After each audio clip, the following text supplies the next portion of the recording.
frères et sœurs, que la paix et la grâce de notre Seigneur et Sauveur Jésus-Christ soit avec vous. Ici est le WH Redemption Ministries pour notre dévotion matinale pour la journée du mardi 13 février 2024. Toujours dans la mission de vous accompagner jour après jour sur le chemin du royaume, mais particulièrement dans l'idée de vous aider à vous réveiller avec Dieu. Parce que quand on se réveille avec Dieu, on se donne la possibilité d'avoir une journée remplie de sa faveur, une année chargée de sa bonté et une vie remplie, comblée de ses bénédictions sur plusieurs générations. Bon réveil avec Dieu, mon frère, et bon réveil avec Dieu, ma sœur. Bienvenue à notre dévotion matinale pour cette journée, mardi 13 février 2024. Et nous remercions le Seigneur pour son amour, nous remercions le Seigneur pour sa grâce, nous remercions le Seigneur pour ses bienfaits. Car il nous a permis de passer cette nuit et nous pouvons nous réveiller avec lui ce matin. Gloire soit rendue à Dieu, que cette journée soit pour nous un sujet de gloire et de louange. Donc Dieu veut nous parler ce matin à travers cette dévotion. Dieu nous appelle, nous interpelle à faire une prière ou une pensée. Donc une pensée et une prière ce matin pour nos enfants désobéissants. Une pensée et nos prières ce matin pour nos enfants et désobéissants. Et en fait, en tant que chrétiens, nous sommes faits à l'image de Dieu. Et des fois, ça arrive, et en tant que chrétien, on essaie, Dieu nous confie des enfants, on essaie de les élever dans la parole. Mais des fois, les enfants décident d'être obéissants et de faire le contraire de ce qui a été enseigné. Et quand ces choses-là arrivent, nous avons comme certaines fois, on n'arrive pas à trop comprendre, on est sévère envers eux autres. Et en fait, bien que la Bible nous suggère de corriger les enfants quand c'est nécessaire, mais nous devons manifester la miséricorde aussi et manifester le pardon et la tolérance aussi comme Dieu, notre Père, le fait en notre faveur. Et oui, et nous sommes tous des enfants obéissants. Suivant Dieu souvent Dieu nous demande de faire à gauche, nous décidons de faire à droite. Souvent nous faisons des promesses à Dieu et nous ne respectons pas nos promesses.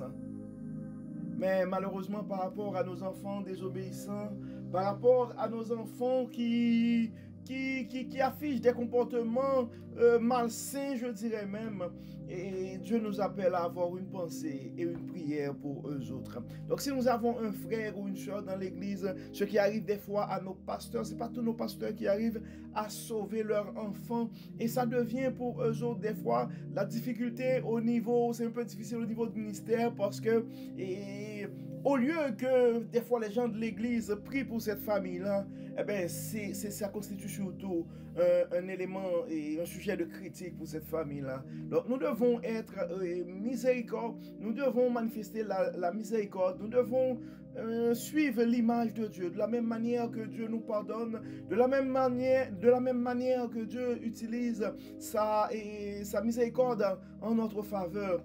Donc nous autres aussi, nous allons faire la même chose pour nos enfants. Donc le texte qui nous est suggéré ce matin, c'est le texte que nous trouvons en 1 Samuel chapitre 2, verset 12 à 17. 1 Samuel chapitre 2, verset 12 à 17, nous allons lire comme d'habitude dans la Bible du semeur. En fait, le titre dans la Bible du semeur, c'est des prêtres corrompus, mais en fait, ce texte parle des fils d'Élie qui n'avaient pas des comportements exemplaires. On commence avec la lecture et 1 Samuel chapitre 2, verset 12 jusqu'au verset 17.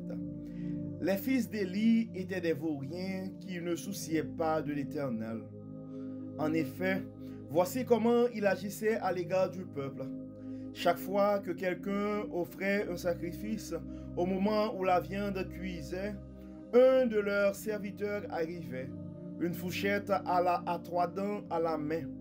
Il piquait dans la casserole, la marmite, le chaudron ou le pot, et prenait pour le prêtre tout ce que la fourchette ramenait.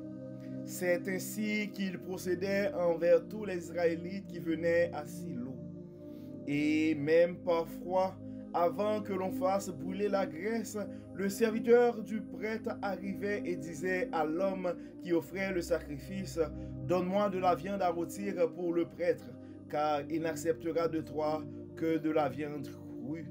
Il ne veut pas de la viande cuite. » Si l'offrant objectait, « Il faut d'abord brûler la graisse, ensuite tu pourras prendre ce que tu voudras. » Le serviteur lui répondait, « Tu m'en donnes immédiatement, sinon j'en prends de force. » Le péché de ces jeunes était très grave aux yeux de l'Éternel, car ils profanaient les offrandes faites à l'Éternel. Donc on voit, frères et sœurs, donc les enfants, en fait, on parle des prêtres corrompus, on parle des comportements non exemplaires. Donc ça nous dit que les fils d'Élie étaient des vauriens qui ne souciaient pas trop de l'Éternel. Et c'est vraiment un texte qui nous porte à avoir une pensée spéciale pour tous ceux qui sont dans le ministère présentement. Et malheureusement, le comportement de leurs enfants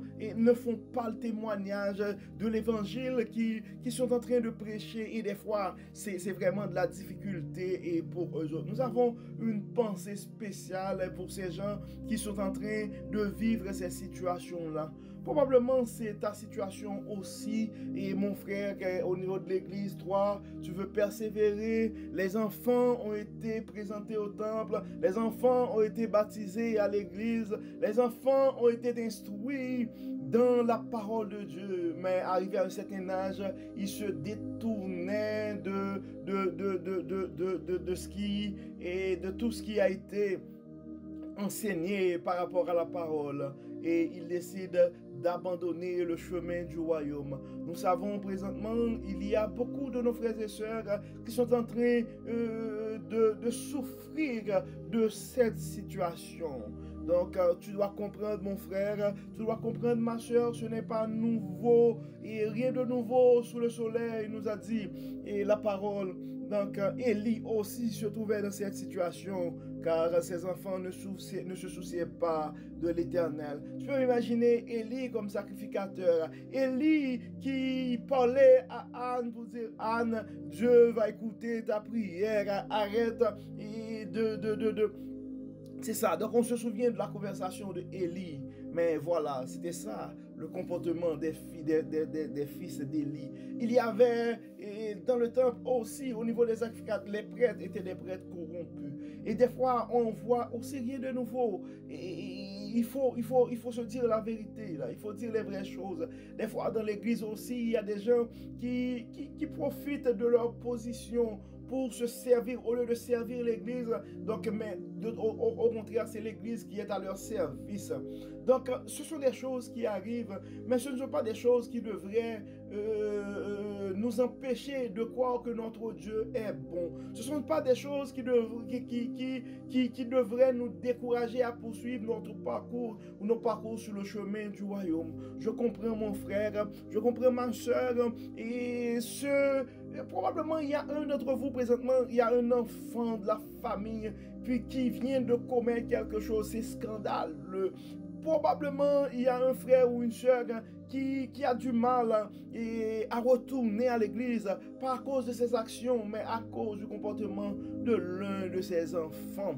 En fait, ce qui ne devrait pas être le cas, parce que face à des situations difficiles, nous autres, des frères et sœurs dans la foi, nous devrions être là pour supporter ses frères, pour supporter ses sœurs, pour prier pour ces gens-là, pour prier pour ces enfants-là, afin qu'ils puissent reprendre le chemin et du royaume. Donc Dieu nous nous appelle à avoir une pensée spéciale pour ces familles, une pensée spéciale, une prière pour ces enfants et désobéissants.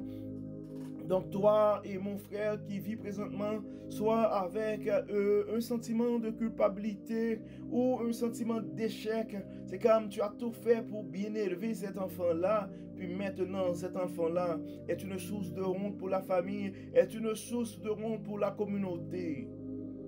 Nous devons comprendre, frères et sœurs, Dieu nous donne des enfants. Nous pouvons faire des efforts pour les élever, mais en réalité, celui qui a le pouvoir sur l'esprit humain, et c'est Dieu. Donc c'est pourquoi nous devons confier ces enfants à Dieu. Nous devons confier ces situations à Dieu. Nous devons confier ces hontes, ces humiliations à Dieu. Et nous devons faire preuve aussi de compassion, de tolérance et de miséricorde, car Dieu fait la même chose pour nous. Combien de fois nous demandons pardon à Dieu pour le même péché? Combien de fois Dieu nous parle et nous autres, nous décidons de faire autrement. Mais malgré tout, Dieu n'arrête pas de manifester sa compassion, sa miséricorde en notre faveur. Donc, cette tolérance-là, cet esprit, en fait, une pensée spéciale et une prière pour nos enfants désobéissants, pour nos frères et sœurs qui ont chuté, et pour nos frères et sœurs qui se sont détournés du chemin du royaume. Donc au lieu de les critiquer ce matin, au lieu de les condamner, c'est le temps de demander à Dieu de les pardonner, de demander à Dieu de les aider, de demander à Dieu de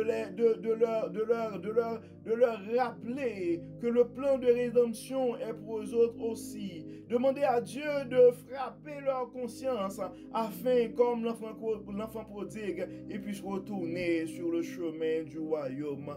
Mon frère, ma soeur, si ça fait un bout, tu n'as pas été à l'église à cause d'une telle situation, donc Dieu t'appelle de comprendre que le plan de rédemption est pour toi aussi. Le plan de rédemption est pour ton fils aussi. Le plan de rédemption est pour ta fille aussi. On se souvient de David, et après avoir péché, eh bien, David, après avoir péché, on connaît tous le psaume 51. Donc ce que tu as à faire aujourd'hui, mon frère, ce que tu as à faire aujourd'hui, et ma soeur, ce serait de présenter tes fautes, tes manquements, ta culpabilité face à Dieu, et de lui demander de te faire grâce, et de te donner une nouvelle portion de bénédiction, afin que tu puisses reprendre ton chemin, afin que tu puisses reprendre ton parcours sur le chemin du royaume. Oui, tout n'est pas perdu pour toi, mon frère. Tout n'est pas perdu pour toi, ma soeur. Non, c'est pas fini pour ta fille. Non, c'est pas fini pour ton fils. Je comprends, probablement c'est scandaleux. Probablement vous avez comme un enfant en dessous de 18 ans qui est tombé enceinte dans la famille, et toi tu es membre de l'église, membre du comité de l'église, et ça fait la honte.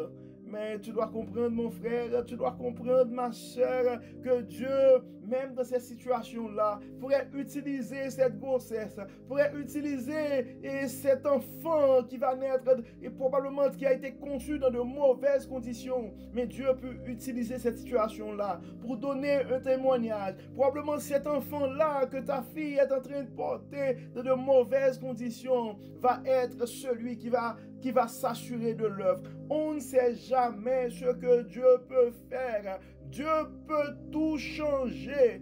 Dieu peut changer l'ordre des choses. Donc, au lieu de penser tout est fini, au lieu de critiquer, au lieu de condamner dans ces situations-là, c'est le temps d'aller vers Dieu, de faire notre humble confession et de demander à Dieu de nous relever, de demander à Dieu de redorer nos blasons, car Dieu est le réparateur des brèches. Cette parole est à une personne ce matin. Cette parole est à une famille présente. Toi, le père fier qui se trouve dans cette situation-là, probablement tu te sens dévasté. Mais laisse-moi te dire, probablement Dieu veut aller chercher en toi l'humilité. Dieu veut te rappeler que nous sommes tous pécheurs et le plan de rédemption est fait pour tout le monde. C'est le temps d'aller vers Dieu, mon frère. C'est le temps d'aller vers Dieu, ma soeur, de demander pardon à Dieu pour tes enfants, de demander à Dieu dans cette situation de honte, dans cette situation de scandale, de donner un témoignage qui va faire briller l'œuvre de l'Éternel en dépit de tout. Donc nous allons prier, frères et sœurs, nous allons vers Dieu. Nous allons demander, premièrement, nous allons exposer nos fautes, nos iniquités, nos manquements, nos péchés, nos saletés à Dieu.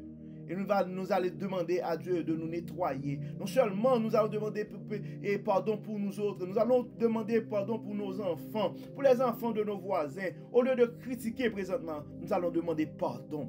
Au lieu de critiquer ce matin, nous allons demander pardon. Et Dieu, dans sa bonté, va transformer cette situation de honte. Va transformer ce scandale en une situation de fierté qui va donner un témoignage non seulement à la famille, mais à toute la communauté. Allons vers Dieu, frères et sœurs. Dieu de bonté, Dieu de miséricorde.